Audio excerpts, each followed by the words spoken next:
pirang-pirang taun ora ana wayang. Iya, neng Kedung Banteng ya, Mak.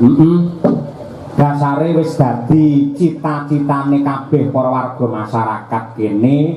Alhamdulillah bareng bengi iki kepareng wayangan tenan, sing kepareng rawuh sak lapangan penuh. Tepuk tangan untuk warga masyarakat Kedung Banteng. Iya. Becik apik kaya ngono. Mula tak kudang nganggo dandang gula lho. Upamane piye? Papane ndah nentremake ati. Subur makmur murah sandang pangan. Kedung Banteng yo desane. Kawula guyub rukun perangkat desa kabeh merantasi. Pak Lurah kang amanah wicaksana jujur.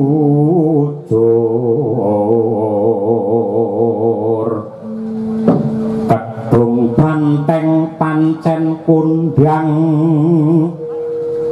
lamun biyen papane lokalisasi saiki dadi berkah.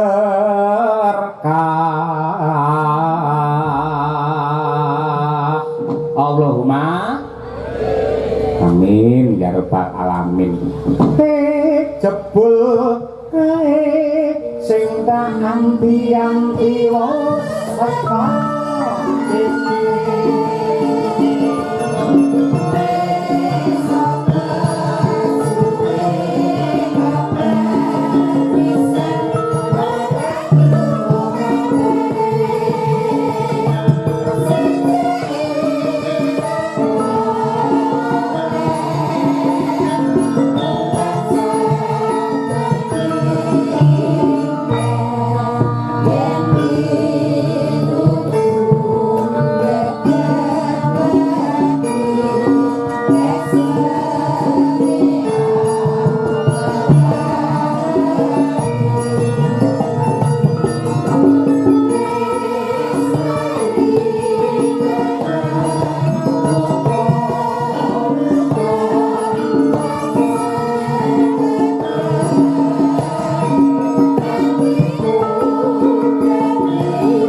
kabeh para warga masyarakat ing wewengkon desa Kedung Banteng Sukorejo Ponorogo ya Mak.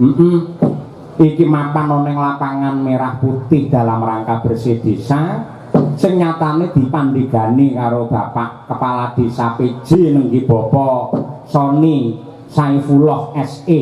Iya. Biyayine grapyak semanak semedulur. Luar biasa, Nduk. Mula saka apike Pak Lurah lan kabeh para panitia, aku sak kanca jan kopen ora umum. Iya. Mongko adate yen ning Solo ki yen ora pas ulang taun jarang awake dhewe mangan sate gule. Iya. Mergo ning Cengol ya marai kandel. Ngono kuwi. Parandine sore mau masyaallah sate pirang-pirang gule nganti kimplah-kimplah. Iya. Mergo ya panitiane luar biasa dipandhegani karo Bapak Kaji Karsono. Pak Karsono kuwi ketua LPMD ning Kedung Banteng kene sing nyatane ya dadi pandega, dadi pengarep, piyayine ya alus, piyayine ya grapyak, piyayine ya becik, dasare penuh dengan tanggung jawab. Iya, biyen ya nate wayangan ning Kakudine biyen. Biyen saiki mbok suwi ora wayangan. Ha iya, Sik ditata dhisik, Mak. Kaya ngono kuwi sembah nuwun Pak Haji Karsono, katresnanipun dumateng kula sak kanca. Iya. Mboten kata lumpen dumateng Pak Dayan Widodo wis sepuhe ana ing Dung Banteng. Pak Iswaya, Pak Rohani Ketua BPD, Pak Sumanto sing daleme mau dingge dandan aku sak kanca lan uga ora lali ibu-ibu ingkang kepareng masak sangat luar biasa. Ya. Acara diwiwiti saka tahulan ana senam bersama pentas seni gajah-gajahan saka paguyuban Ganesha, terapi sehat, pentas reok singa muda taruna, mau sore ya kuwi ngruwat Murwakala dibajutake ya kuwi pagelaran wayang kulit. Kaya ngono ya, Mak. Kaya ngono kuwi apike, kaya ngono kuwi hebate warga agung yang mapan ana ing Dung Banteng kene lan mawantu-wantu mawanti-wanti racake, Nduk. Bocah-bocah saiki anggere sekolah ning endi ngono kok bocah kok Dung Banteng. Kok njur kon kenalan ki kabeh do minder. Iya to. Ngono kuwi mergo sejarahe pancen nuwun sewu kene mbiyen ki kondang papan pelanyakan utawa lokalisasi ning dhisik ngene ya, Nduk.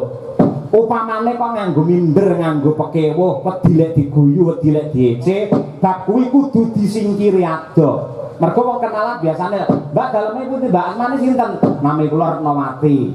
Ya, daleme pundi? Ponorogo. Ponorogone pundi? Anu Sukorejo. Sukorejone pundi? Dung Banteng. Dung Banteng. Ya mesti ngono kuwi ta. Iya, mergo pikirane wong langsung reget. Iya. Ning tak suwun nuwun sewu anane lokalisasi sing dibangun udakara taun 80 biyen banjur ditutup taun 2014 kuwi cukup kok kanggo kaca pengilon wae. Kuwi sejarah sing elek. Para kiai iki lak paring dawuh, luwih apik mantan brandal tinimbang mantan kiai. Padha karo wong ing Dung Banteng, luwih becik mantan papan maksiat ning saiki menjadi desa yang kuat dan hebat itulah Dung Banteng. Ayo. Ngono kuwi ya, Mak. Ora perlu isin.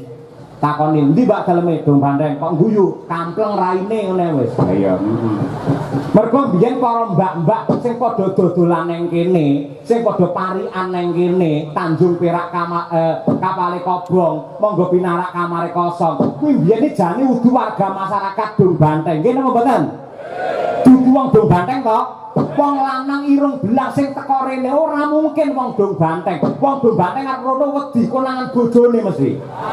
Iya lho, mesti wong sing kok adoh-adoh iki mung dadi korban tempat saja, korban tempat sejarah sing nyatane kaya ngono, ning saiki dadi apik, dadi becik, dadi murakabi tumrape para warga masyarakat, delalah kepareng anakake syukuran, kepareng wayangan, sing rawuh ya semene akeh. Ini menjadi bukti bahwa warga masyarakat Dung Banteng adalah promotor lestarinya budaya Indonesia yang tercinta. Ngono. Iya. Dadi aku ya kudu pede ngaku dadi perawan Dung Banteng. Ora apa-apa, Nduk. Lah nek sing ngenyek gebuk biasa ngono ae. Ya ora mah iya. Intine iki lak sejarah.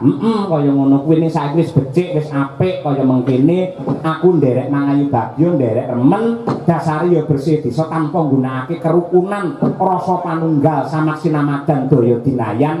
Mokal bisa mawujud adicara sing hebate kaya mengkene. Dana desane ya medun, para perangkate ya kabeh iuran, setiap RT 500.000 ya diculne kanthi rasa ikhlas lahir batin. Tegese iki pancen hajate wong sak desa. Muga-muga sembada kang jinangka, rahayu kang tinemu, basuki kang kaesti, sedaya para warga masyarakat Dung Banteng pinaringan sehat lahir batin, murah rezekinipun, tentrem donya nganti tekan akhiripun. Allahumma amin ya rabbal alamin. Mawana sing ngersakake Sinom Parijata. Iki tak dhisikke. Saking keluarga besar KUD Sukamaju lah iki. Nah, Sukorejo, Ponorogo, Pak Dalang, Ki Cahyakuntadi, kula nyuwun gending Sinom Parijata Slendro kaliyan pepiling kagem sedaya para pamirsa sugeng mirsani wayang kulit sedalu natas. Mugi masyarakat Dung Banteng dalam rangka bersih desa menika tansah ginanjar rahayu wilujeng kali saking sambikala. Keluarga besar KUD Sukamaju tertanda Bapak Haji Karsono SP. Wah iya. Bu Kesi dhisik sing ngaturake. Bu Kesi